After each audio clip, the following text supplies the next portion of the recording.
Indian movies లో అయితే నేను ఇలాంటి యాక్షన్ క్లైమాక్స్ నిజంగా ట్విస్ట్ అయితే వేరే లెవెల్ అనమాట. క్లైమాక్స్ కోసమే నేను ఇంకోసారి పోదామని నాకు అనిపిస్తుంది. ఎందుకంటే ఇప్పుడు అమితాబ్ బచ్చన్ గారు అశ్వత్థామ అని మనకు ట్రైలర్ నుంచే తెలుసు. కానీ ప్రభాస్ గారిని కూడా మహాభారతంలో ఒక క్యారెక్టర్ కి కనెక్ట్ చేస్తారు. అది మీకు క్లైమాక్స్ లో చూస్తే తెలుస్తుంది. అది నేను ముందే చెప్తే స్పాయిలర్ అవుతుంది, పెద్దగా ఎంజాయ్ చేయలేరు. కానీ so action sequences climax next level.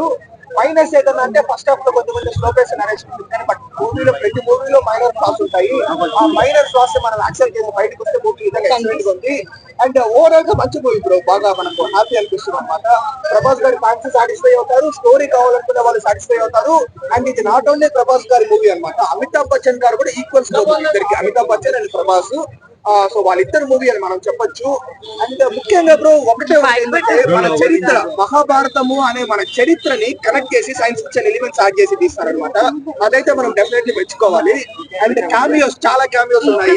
మీకు చాలా మంది తెలిసేవాళ్ళు దుల్కర్ సినిమాలో విజయ్ దేవరకొండ, మృణాల్ ఠాకూర్, కేవలం హీరో హీరోయిన్స్ నే కాదు డైరెక్టర్స్ కూడా వదలలేదు అనమాట. రామ్ గోపాల్ వర్మ, రాజమౌళి వీళ్ళందరూ కూడా పెట్టారు. ఓవరాల్ గా హ్యాపీగా వచ్చే ఎక్స్పీరియన్స్ ఏంటి, బాహుబలి తర్వాత ప్రభాస్ గారి బెస్ట్ మూవీ ఆబ్వియస్లీ ఇదే. దీని తర్వాత సలార్ కూడా, ఇది నా పర్సనల్ పాయింట్ ఆఫ్ వ్యూ. మళ్ళీ మిగతా వాళ్ళ గురించి నాకు నేను జీరో ఎక్స్పెక్టేషన్స్ లో వస్తాను ఏ మూవీ కన్నా. ఎందుకంటే ఇప్పుడు మనం 10 కోట్ల మంది ఉన్నాం తెలుగు వాళ్ళు వచ్చేసి. సో ప్రతి ఒక్కరికి ఒక్కొక్క పాయింట్ ఆఫ్ వ్యూ ఉంటుంది అనమాట. 10 కోట్ల పాయింట్ ఆఫ్ వ్యూ వస్తే డైరెక్టర్ కూడా ఒక పాయింట్ ఆఫ్ వ్యూ కదా. సో నేను ఏ మూవీ కన్నా జీరో ఎక్స్పెక్టేషన్స్ వస్తాను. సో నాకైతే నిజంగా బాగా నచ్చింది. అదే చెప్తున్నాను కదా, ఫస్ట్ హాఫ్ లో మైనర్ ఫ్లాస్ కొన్ని ఉన్నాయి.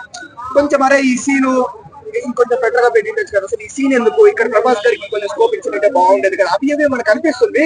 బట్ కానీ మైనర్ క్లాస్ ప్రతి మూవీలో ఉంటుంది. సెకండ్ హాఫ్ కి వచ్చేసరికి ఓవరాల్ గా సూపర్ గా ఎంజాయ్ చేస్తారు అందరికి.